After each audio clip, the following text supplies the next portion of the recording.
चले आप्या, हे आप्पा, आता का ढोंगात छेपड घालून बसला का आतमध्ये? बाहेर ये आप्या. पोरगा कुठे तुझं? काय रे पोर, काय झालं? तो पोरगा कुठे? काय झालं काय? मला आताच्या आता सांग तुझं पोरगा कुठे? नाही तर गचुंडेल धरून चौकीत उभा करीन त्याला. पण झालं काय? काय केलं सुहासनी? माझ्या बहिणीला पळून घेऊन गेलाय तो. ए संगी, भूक ना आता का बाचाल ठाकू तुझं? होय अण्णा, त्यांचं एकमेकावर प्रेम होतं. ती दोघं काल रात्रीच पळून जायच्या तयारीत होते. तयारीत होते म्हणजे गेले तर नाही ना. आता मी पेरण्याच्या तयारीला. पेरणी झाली का?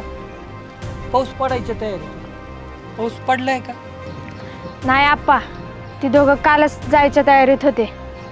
आणि सुद्धा बॅग भरून घेऊन आलेली कापडाची. आणि मॅच सुहासला बोलून आणलेलं. माझ्या डोळ्या देखत ती लोक गेल्यात. अण्णा, ते तर माझ्या तावडीत घावला ना, त्या बरगाड्याच मोडून ठेवीन मी. त्याचे काय बरगाड्या मोडायची गरज नाही. मी माझ्या पोराला चांगलं उजरवलंय. काय चांगलं काय वाईट त्याला चांगलं कळतंय. कळतं ना?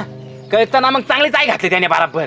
हा, कुठं बी लपवू देतो आता. त्याला नाही शोधून काढला ना तर तिथून पुढं. सुहास, ए सुहास, बाहेर ये.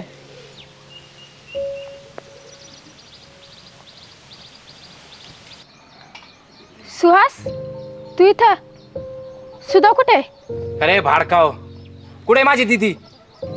सुधा,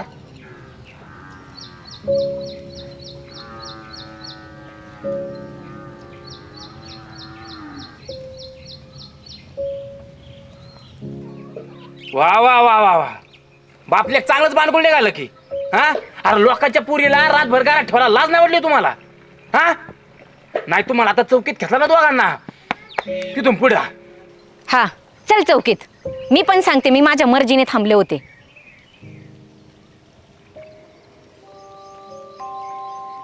काल मी बॅग घेऊन संगीकडे गेले होते. पण तिनं मला पळून जायचं सांगितलं. माझ्या अंगावर काटाच आला. पण तिने मला शपथ दिलती म्हणून मी सुहासला बोलवायला गेलते.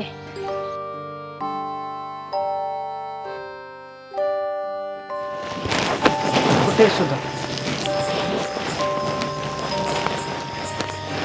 हे बघ, इथं उभी राहिली कावाची.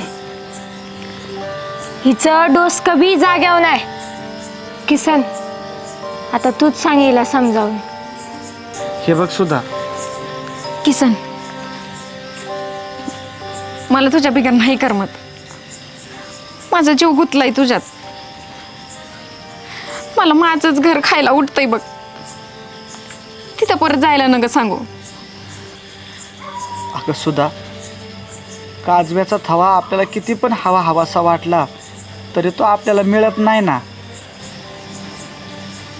अगं, तो आपल्या घरामध्ये आपलेपणा शोध. आणि जर आपल्याच लोकांमध्ये जर आपल्याला आपलेपणा नाही ना मिळाला तर जगात कुठंच मिळत नाही बघ. तुझ्या लोकांच्या तो आपलेपणा शोध की.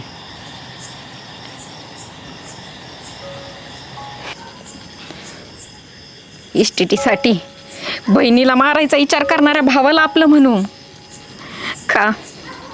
चौथीची पोर लई खुश दिसती म्हणून तिचं दुसवट्यावर लगीन लावणाऱ्या सावत्र राहिला आपलं म्हणू.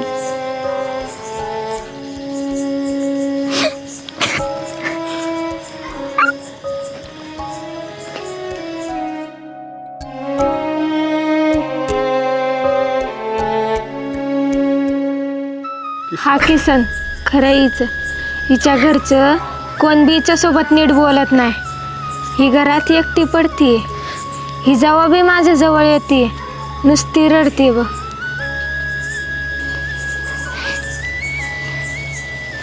सुद्धा, माझा पण जीव अडकलाय ना तुझ्यात.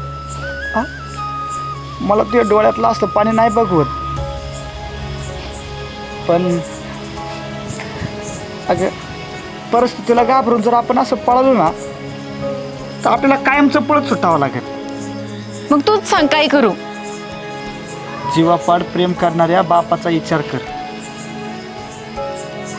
त्याला तर माहीत बी नसेल की तू त्याच्यापासून लांब चालली आहे, ते बी कायमची.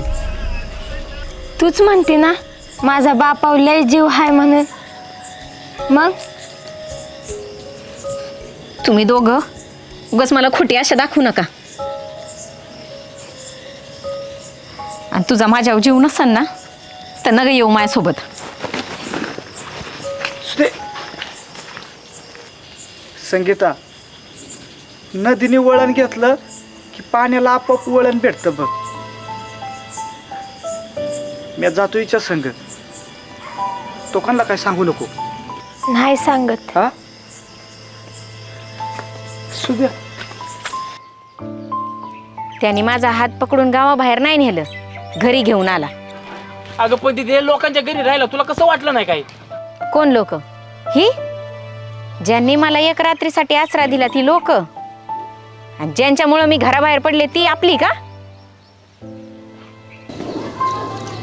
पोरीला मीच म्हटलं आजची रात्र जाऊ दे, शांत डोक्याने उद्या विचार कर.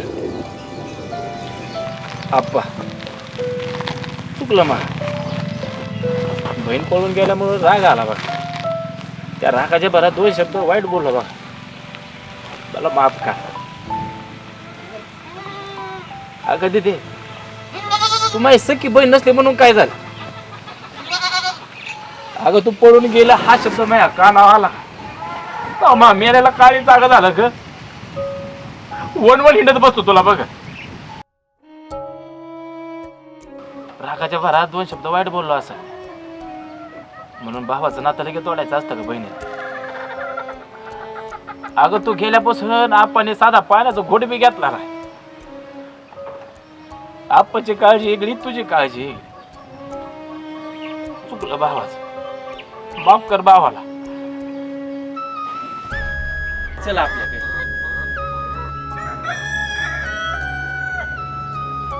आप्पा सुद्धा मन जळालं म्हणून आपलं घर कधीच जळू देऊ नको.